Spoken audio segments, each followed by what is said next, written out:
Every day we witness the darker side of human nature, acts of harm that often defy understanding. Crime is an unsettling reality, one that cannot be ignored.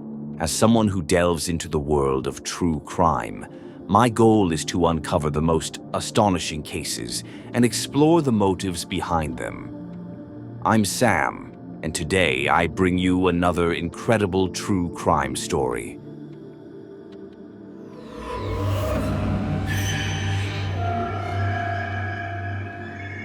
On a frigid December evening in 2011, 13-year-old Erica Parsons appeared to vanish without a trace. Her parents claimed she had moved in with her biological grandmother. However, there was something unsettling about their account. As investigators began to probe deeper, peculiar details emerged, including instances of bruising, unexplained absences, and a plastic container that could not be overlooked. What truly transpired with Erica, and why did it take so long for the reality to surface? This is the poignant narrative of a girl who was silenced, yet whose story ultimately refused to remain hidden. Erica Lynn Parsons was born on February 28, 1998, to Carolyn Parsons, weighing only 4 pounds and 7 ounces. Despite her small size, Erica was a lively infant. However, just days after her birth, Carolyn faced a devastating choice. Unable to support her financially, she opted for adoption in hopes of providing a better future for her daughter. Erica's biological father was not present, but Carolyn's former brother-in-law and sister-in-law, Sandy and Casey Parsons, stepped in to adopt her. Having grown up in foster care herself, Carolyn aspired for a brighter life for Erica. At the age of 4 weeks, Erica became a member of the Parsons family, officially joining them when the adoption was finalized in 2000, although Sandy later stated that it occurred in July rather than March. Casey Parsons reminisced about those early moments, noting that by the time the adoption was completed, Erica was already calling them Mama and Daddy, as they were the only parents she had ever known. Sandy and Casey had their own complex relationship. They married in the early 1990s and had 3 biological children: Sandy Jr. in 1992, James in 1993, and Brooke in 1995. Reports of domestic violence significantly impacted their marriage. Sandy faced legal consequences for assaulting Casey in both 1994 and 1997, resulting in court-ordered probation and community service. Despite these challenges, they chose to remain together, and their family expanded with the birth of Erica in 2001. Casey then pursued surrogacy, advertising her services online, which led her to connect with Amy Miller, who engaged her to carry a child. Initially, the arrangement appeared promising, however, it deteriorated rapidly.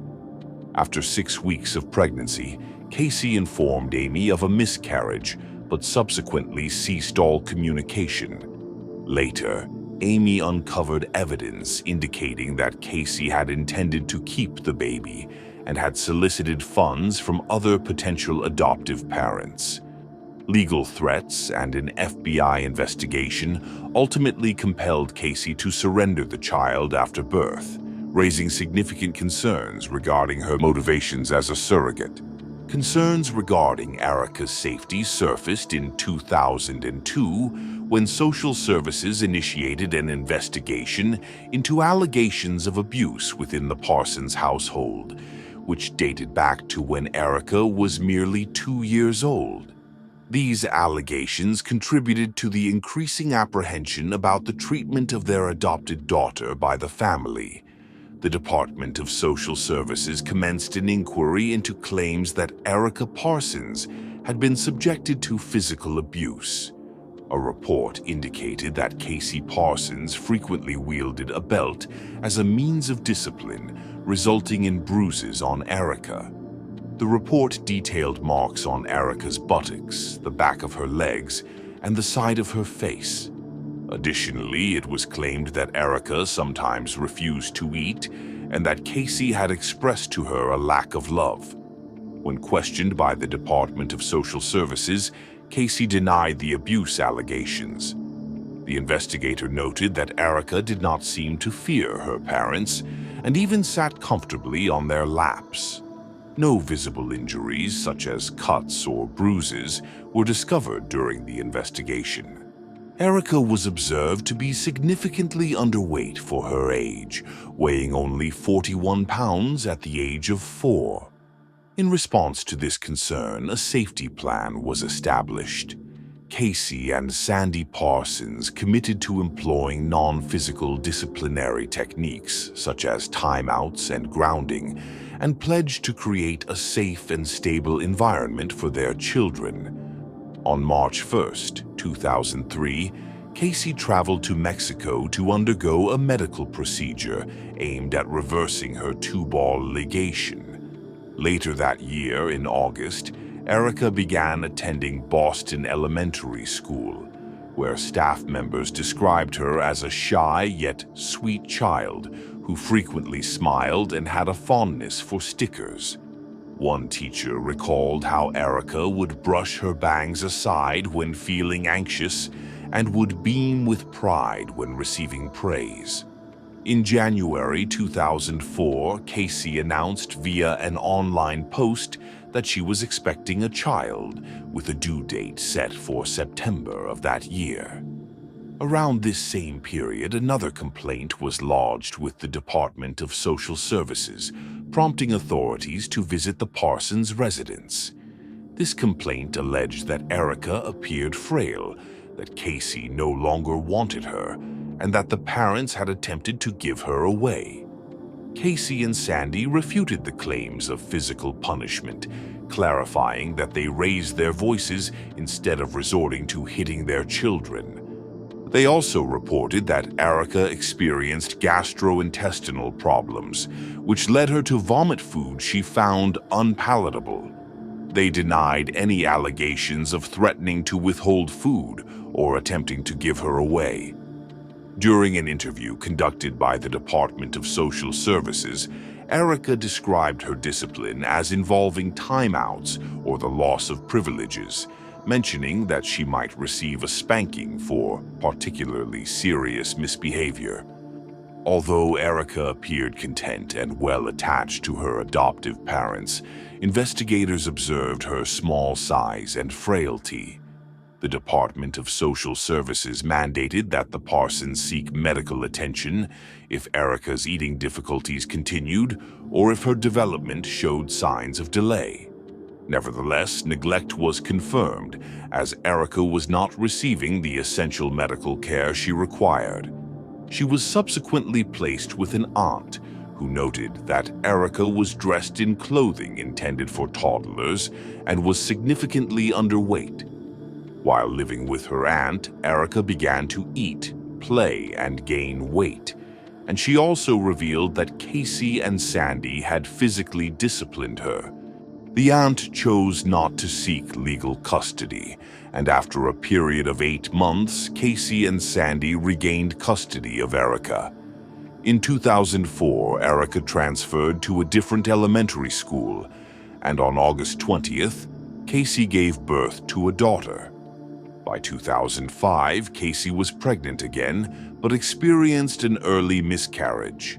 Subsequently, she established a business named Carolina Tail Waggers, which some sources have characterized as a Chihuahua puppy mill, although specific details were limited. Later that year, Erica began homeschooling through the Parson Christian Homeschool, a program that Casey developed at their residence. Casey was designated as the chief administrator, and the state did not perform background checks or mandate detailed progress reports from the school. Records indicate that the program enrolled 3 female students and one male, but there were no submissions of annual achievement test scores from 2005 onward. Information regarding Erica became limited. On July 30th, 2013, Erica's then 19-year-old brother, Jamie Parsons, had a confrontation with their parents, which led him to report Erica as missing. He informed the officers that his parents had told him in December 2011 that Erica had gone to visit her biological grandmother. Jamie expressed that he had always found this explanation peculiar, particularly because his father, Sandy, appeared unusually upset when discussing Erica's disappearance. Jamie described his father's demeanor as pale and anxious, resembling a sheet of paper. Reflecting on the last time he saw Erica, Jamie recalled that she was 13 years old and appeared unwell. He remembered her looking gray and fatigued, and she had reportedly told Casey, "I can't breathe." But Casey dismissed her, instructing her to return to the corner. The following morning, Jamie awoke to find Erica missing. When he inquired about her whereabouts, his parents claimed they had taken Erica to Asheville, North Carolina, to live with her biological grandmother, who they said had reached out via Facebook to reconnect with her granddaughter. Jamie conveyed to the authorities that this was the last information he had regarding Erica. Investigators interviewed the girl, who refuted any involvement in the trip. Additionally, they discovered that Casey and Sandy were unable to provide any contact details for Erica's grandmother, including the Facebook profile they claimed she had used to make contact. The lead investigator dedicated significant effort to finding Erica's grandmother, searching for individuals with her name in Asheville, but uncovered no connections to Erica. By August 2013, detectives publicly expressed their belief that the narrative regarding Erica's grandmother was fabricated. They disclosed that Sandy and Casey were not cooperating with the investigation. Around the same time, Erica's biological mother, Carolyn Parsons, traveled from New Orleans to North Carolina to support the investigators. Casey and Sandy made an appearance on the Dr. Phil show, asserting their belief that Erica was not genuinely missing, but rather a defiant teenager who had chosen to cease communication with them. During the broadcast, Casey revealed that Erica's grandmother had informed her that Erica had declined to return home after a 2-month stay with her. Casey further stated that her attempts to reach Erica's grandmother were thwarted by an inactive phone number, which she interpreted as Erica having blocked their contact. Despite their presence on national television, both Casey and Sandy maintained that they had been model parents and insisted that Erica was safe. They denied any allegations of misconduct and attributed Erica's alleged disappearance to typical teenage rebellion. However, investigators expressed skepticism due to significant inconsistencies in their narrative, particularly in September 2013. Casey permitted the media access to her residence, showcasing Erica's previous bedroom. By this time, both the public and authorities were increasingly skeptical of Casey and Cy's account. The search for Erica persisted, accompanied by escalating concerns regarding her fate following her last confirmed sighting in 2011. Detective Ives, who was investigating Erica Parsons' case, had long harbored suspicions that Casey and Sandy Parsons were concealing vital information. Their intuition suggested that separating the couple might reveal the truth, as Casey seemed to exert considerable influence over Sandy. However, keeping them apart proved nearly impossible until investigators discovered a significant oversight. The Parsons had continued to receive adoption assistance and food stamp benefits for Erica, despite her absence from their custody for 2 years. These federal benefits, intended for Erica's welfare, became instrumental in involving the FBI. By 2014, Sandy and Casey Parsons were charged with 76 counts of federal fraud and identity theft.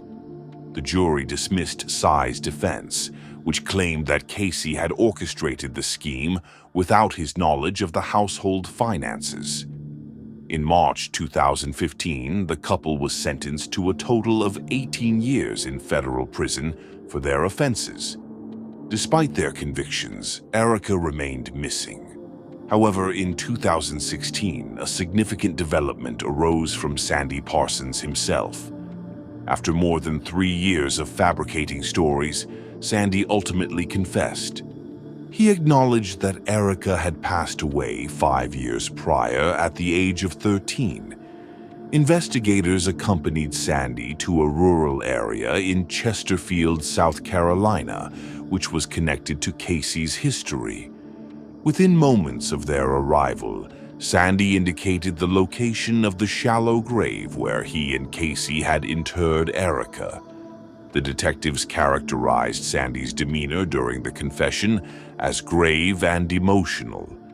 He recounted the circumstances surrounding Erica's death in December 2011, stating that he awoke to Casey informing him of Erica's demise.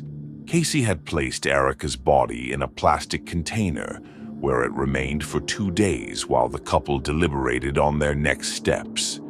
During this period, they continued with their daily lives, even attending a Christmas gathering. Ultimately, the couple moved Erica's remains to the site in Chesterfield County before laying her to rest. They applied bleach to her body in an effort to obscure evidence and evade detection. During their visits to the burial site, they removed the batteries from their phones, first to excavate the grave and then again to dispose of Erica's remains. After nearly 5 years of concealment, Erica's body was ultimately recovered. Detective Moose took personal charge of the recovery process, ensuring that her dignity was honored in death, a respect that had been tragically denied to her in life. Erica's remains were placed in a body bag, which was left unzipped so that she would no longer be shrouded in darkness. Detective Moose even included a stuffed animal in the bag, as Erica's remains were transported back to Rowan County. The discovery of Erica brought closure to a case that had deeply affected the community, and she was finally laid to rest with the love and care she rightfully deserved.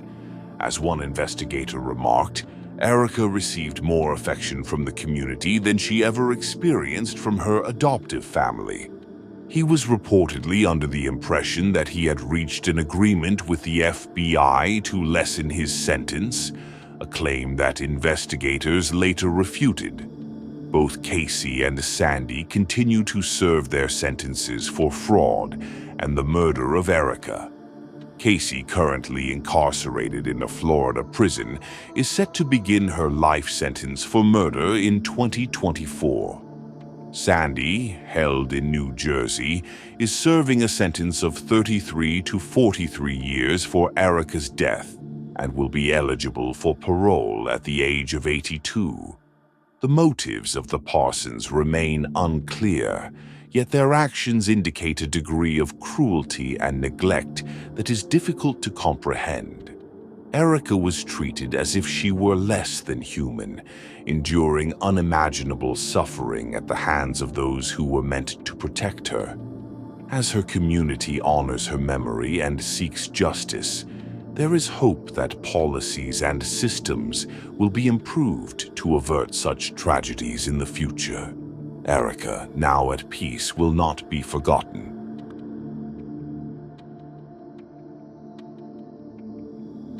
As the nation watches the pursuit of justice unfold, thank you for tuning in to Do Not Cross. Don't forget to subscribe for more gripping investigations.